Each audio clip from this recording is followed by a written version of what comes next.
The first winner is Rahaf Ayman Hassan Al-Hallaq from Gaza City for her essay titled The Party.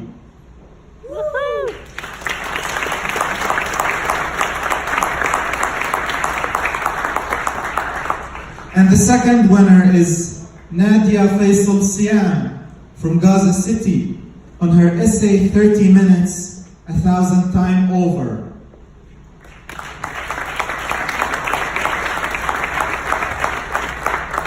And the third winner is Tarneem Hamad from Al Nusayrat refugee camp in the middle area of the Gaza Strip on her essay Dear Blockade.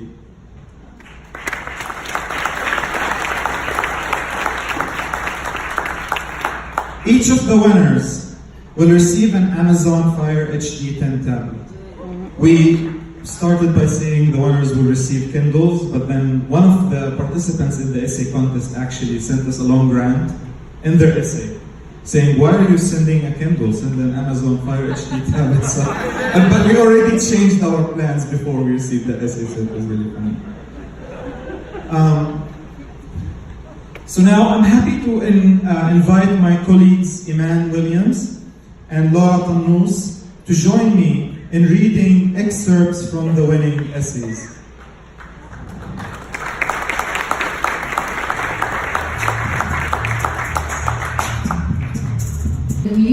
And it's titled Dear Blockade. Tarneem lives in Al Nusayrat, in the middle of government of the Gaza Strip.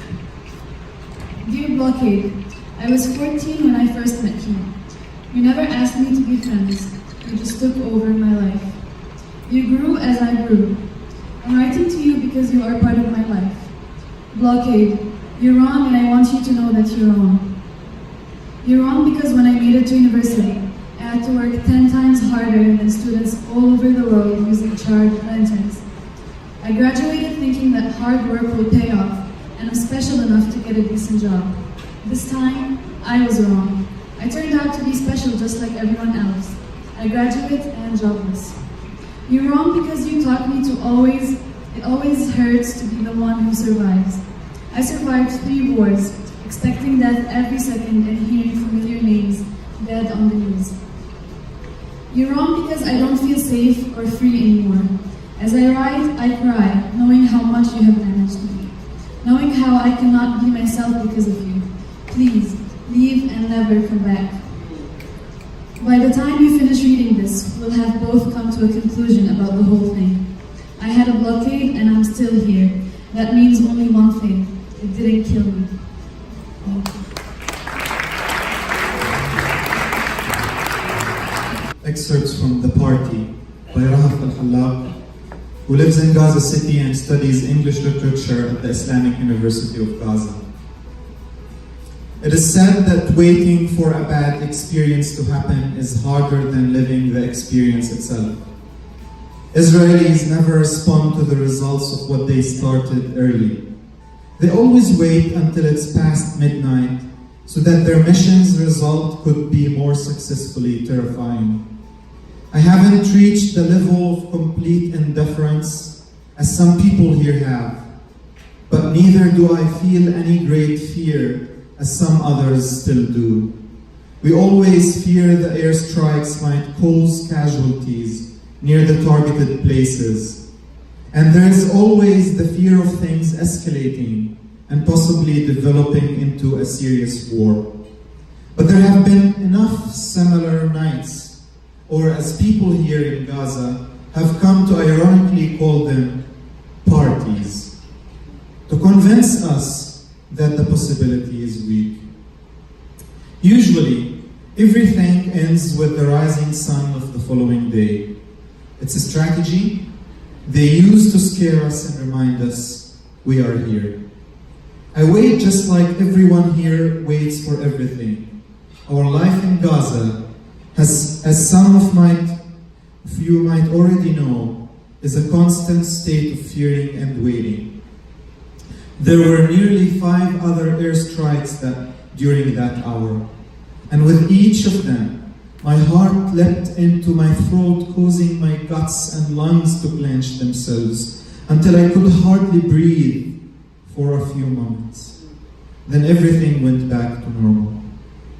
When you have survived 3 wars and 12 years of blockade, your definition of real danger gradually changes.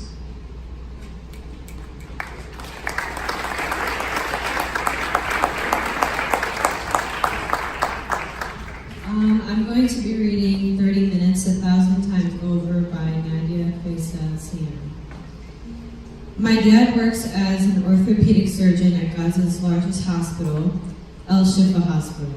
Whenever there is an attack on Gaza, Dad, along with the other doctors, stay at Al Shifa for days to deal with the huge number of injured they must treat. Operation Protective Edge, the 2014 assault on Gaza, was no different. The voice of my uncle attacked my ear with a loud, piercing scream as I picked up the phone. "Why isn't he picking up the phone? Your dad is home, right?" He cried hysterically. "No," I replied with my shaky voice. "He is at Al Shifa. What's going on?" His voice was lower this time. It seemed he was crying. However, I immediately dismissed that thought. Ya Rabbi, oh God, they threatened to bomb Al Shifa. The IDF called for an evacuation. They're going to bomb the hospital. Loneliness crept into me, and I had a sudden desire of having a regular chat with Dad. I wanted to make him tea, extra mint, and complain to him about school and homework. The next 30 minutes were the longest in my life. We were sitting in the living room, waiting to face the truth. The phone rang 7 times, and each time it was either a relative or a neighbor asking if we knew what had happened. I died once, twice, 100 times, and we waited. We learned eventually that the hospital was bombed. No deaths were reported. Thankfully, they managed to evacuate the target building in time. I trusted Dad, but it wasn't him who shouldn't have been trusted. How naive it was of me to think no army is cruel enough to bomb who they have already bombed. To kill the dead, to call a hospital for an evacuation. Humanity shouldn't be trusted. Dad was alive, but for 30 minutes he wasn't. And during this time, I died 1,000 times over. Thank you.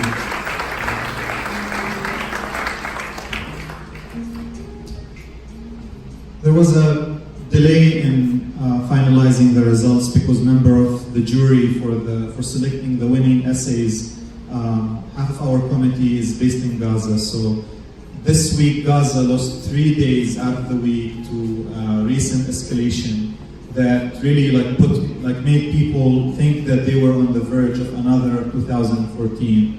But thankfully, we got to talk to them last minute after a ceasefire was declared, and thankfully I got to reach out to one of the winners, Nadia Siam, who shared a short video with us